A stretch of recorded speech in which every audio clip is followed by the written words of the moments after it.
هنكلمكم النهارده في فيديو جديد خالص. هنتكلم فيه عن افضل 10 افلام للزعيم عادل امام طوال مسيرته الفنيه، وممكن يبقوا افضل 11 فيلم، 12 فيلم، 13 فيلم، يعني مش 10 يعني هم اكتر من 10.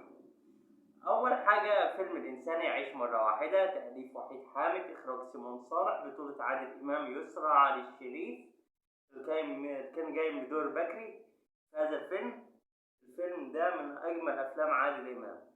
بعد كده فيلم عمارة يعقوبيان، تأليف أحمد مراد ومروان حامد، إخراج مروان حامد.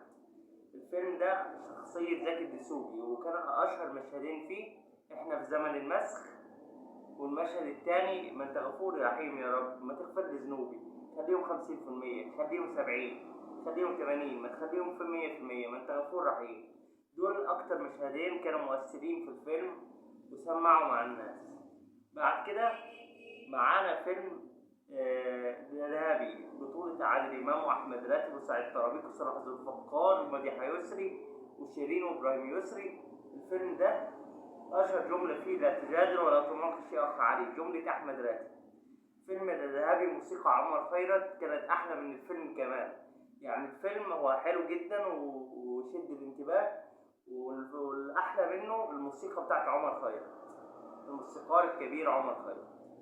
بعد كده معانا فيلم طيور الظلام، اللي كان من تأليف وحيد حامد وإخراج شريف عرفة، اللي تنبأ وحيد حامد فيه بالصراع بين الحزب الوطني وبين الإخوان على الوصول للسلطة، على الوصول للحكم. ومشهد الكورة اللي بيشوطها رياض الخولي وعادل إمام في آخر الفيلم، المشهد اللي بيبين الصراع على السلطة. فيلم فيه بيسرى، أحمد راتب، جميل راتب. فيلم نخبة من النجوم.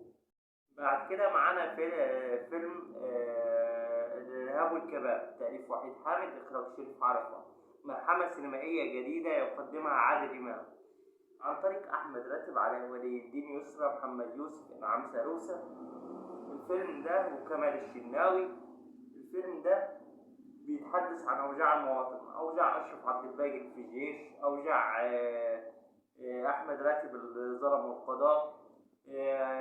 طبعا بيتكلم عن البيروقراطية بتاعت الموظفين عن طريق أحمد علي ونعم سالوسة، إن محدش عاوز يخلص مصالح أحمد فتح الباب المواطن الغلبان اللي هو عادل إمام. مشهد الأتوبيس بتاع الراجل الكبير بتاع كل حاجة هترخص، كل حاجة هتبقى بسعر التراب، حتى أنتوا يا بني آدمين. المشهد المؤثر والأيقوني الخالد في تاريخ السينما المصرية. بعد كده معانا في الأفلام فيلم نوم في العسل، فيلم اللعب مع الكبار. معانا فيلم الهلفوت، بطولة عادل إمام وتأليف وحيد حامد، وبطولة صلاح قبيل جاي من دور عصران الضبع والهام شاهين. الفيلم ده كان جاي مع عادل إمام بدور هلفوت يعني هلفوت بمعنى الكلمة. والدور كان لايق عليه جدا. بعد كده آخر فيلمين معانا فيلم الحريف، بطولة بطولة عادل إمام، إخراج محمد خان العبقري محمد خان. الفيلم بيتحدث عن أوجاع المواطن ومعاناة المواطن، بيقول لك إزاي المواطن بيصارع، بيواجه حاجات، بيواجه الصعوبات والمعاناة في الوصول إلى حلمه إنه يبقى لعيب كورة محترف، ومعاناته في الوظيفة. فيلم الحريف ده إخراج محمد خان. وكان طبعا في مع عادل إمام الفنانة القديرة الكبيرة فردوس عبد الحميد. معانا بعد كده آخر فيلم هو رائعة من روائع إحسان عبد القدوس، الأديب الكبير إحسان عبد القدوس. فيلم حتى لا يطير الدخان، بطولة عادل إمام، سهير رمزي، أحمد راتب، سنة شافع. وفي الفيلم عادل إمام في المشهد الشهير أنا بقيت غني ومشهور، حققت كل حاجة وفقدت إنسان عزيز علي، فقدت فهمي عبد الهادي. الفيلم ده يعتبر أجمل فيلم لعادل إمام، ومعاه فيلم الغول بتاع فريد شوقي وعادل إمام، الجاي فيه فريد شوقي بشخصية نشأة الكاشف. الأفلام دي من أفضل أفلام الزعيم عادل إمام. لو عجبتكم النوعية دي من الأفلام أعزائي المشاهدين، لو عجبتكم النوعية دي من الأفلام هنعمل أفضل 10 أفلام كوميدي في تاريخ عادل إمام.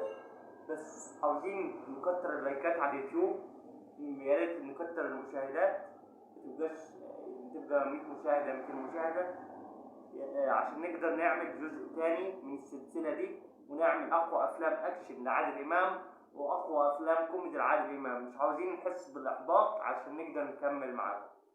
أعزائي المشاهدين، شكرا شكرا شكرا.